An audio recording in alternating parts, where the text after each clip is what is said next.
Hi everyone, today on Inside the Music we're going to be taking a look at my rig for performing my original music.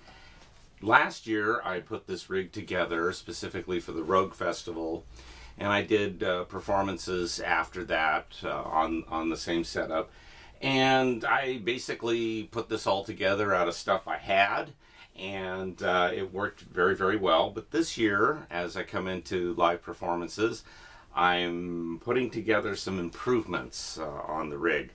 Now, originally, I used these two keyboards, and I had Hopwerk on my desktop computer running on this keyboard, and then this keyboard just as a standalone instrument. So the big improvement is this. I've got a laptop. Now, right after the Rogue Festival last year, I did get this laptop, and I put an earlier version of Hopwerk on it, and that was simply the improvement of having a more portable computer to run this bottom keyboard. This year, what's going to happen is I have the latest version of Hopwerk, and the sounds are primarily going to come from Hopwerk, and so both keyboards will be playing Hopwerk along with the pedal board. Everything on this, of course, has to all be connected together, and today we're going to take a look at how I'm going to improve that setup as well. The other big improvement is this deck that holds these two keyboards and some of the other support equipment was on kind of an IKEA style digital piano stand, and it didn't fold up. It was not going to be convenient to take it apart each time and put it back together. And I've traded that stand out for this stand, which is a folding leg stand. It holds it nice and steady, and when we take the keyboards off, I can just fold up the legs and it goes into the truck much easier for the in between the gigs. Now, everything, we have audio, we have MIDI, we have power that has to come down off this deck to support these two pieces of equipment. We've got the Studio Logic 17-note pedal board. We've got our Boss RC600 looper, and then all of that has to connect over to a rack of effects, and of course the laptop computer. So let's take a look at the rack next, and then we'll take a look at how I'm going to easily connect all of this stuff together. So here we are out in the shop area, and this is the rack I'm going to continue to use for my live setup. I'd like to get a more portable rack that locks up and keeps the equipment protected better, but that's just not in the budget right now. What this does is I've got a space here where the laptop sits nicely. It's on these pads that hold it firm. It has ventilation, and then here's the equipment as it is running right now. So my two main effects processors are the TC Electronics M300. They are a dual effects processor, so I create my delay effects and my reverb effects. But what happens with this is that when you make a shift, if I go from one setup to the next within a song, there's a gap of about 1 second where the audio shuts out. These effects processors weren't sophisticated enough to go to the next effect setting and let the tail of the previous effect setting run out.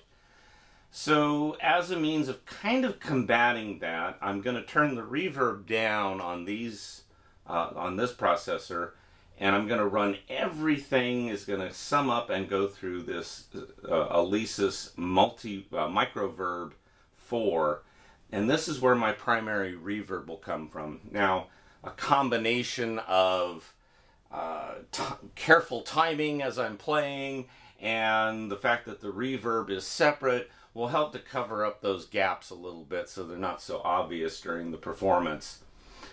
We have two mixers. This is the main mixer, so all of the audio coming off of the RC600 looper comes in here as a multi-channel signal, so I have control over it.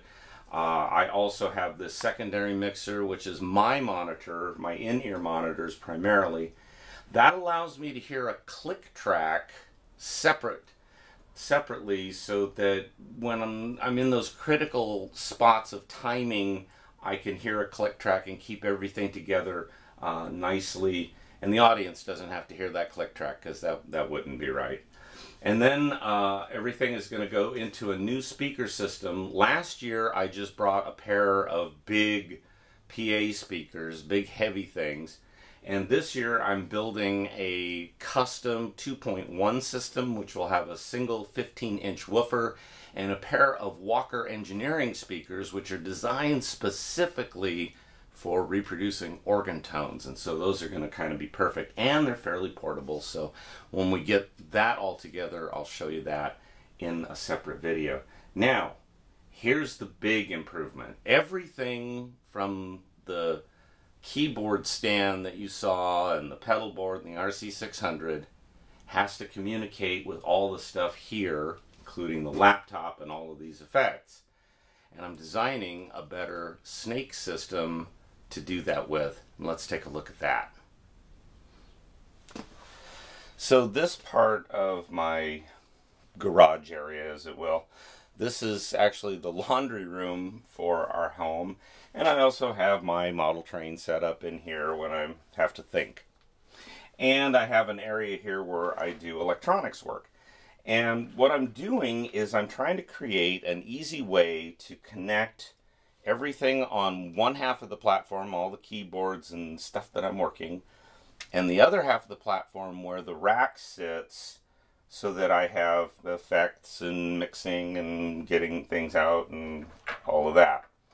So a lot of stuff has to drop down out of the deck where the keyboards are and then connect up to the pedal board and to my control pedals, these right here, and to the RC600, and then all of that has to get connected over to the rack, and it's a two-way communication. The computer is producing the sounds I'm using. So the MIDI signals have to get from the keyboards and pedal board over to the computer. The computer has to produce sounds. Those have to go down to the RC600. The output of the RC600 has to come back to the effects processors, which have to go into the mixer and then onto the speaker system. So I'm using these old style 5-pin plugs. And I'm sure a lot of people would look at that and say, well, why do you want to use something so old-fashioned as that? Well, I'm not one of these people that thinks, you know, wow, all the old stuff is good and all the new stuff is crap. That's not true. And so, but I have a lot of these beautiful 5-pin plugs. These, I don't know how far back they go, but I know that they were definitely used in the 60s and 70s on most Rogers organs. And when I have to disassemble a really old Rogers organ, I usually end up with a lot of these. They produce a really positive contact, and what happens is, you know, you can leave that indefinitely. It's going to hold up, it's going to make good contact, and it's also easy to take apart and put back together. So this is really a good system. So here's my control pedals. This other end plugs into the back of the main keyboard, and this is how I control up on the presets, down on the presets, and when I need to use the damper pedal, it's right here. So this will, you know, plug into the keyboard. This all drops down out of the deck onto the floor. This is sitting there, and then we just plug it all together. And what that saves me is having to fish around as I'm setting up the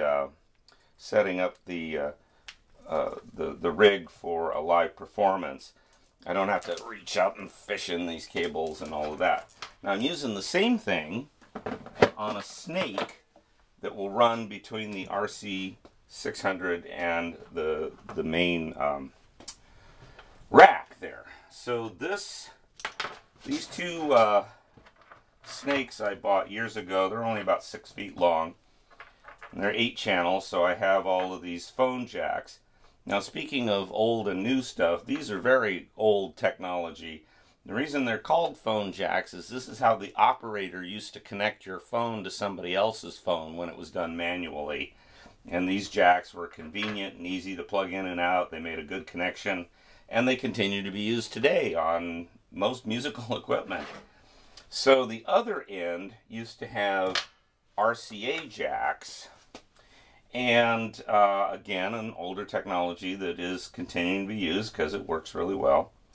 And what I'm doing is I cut all those RCA jacks off, and I'm using these 5-pin connectors.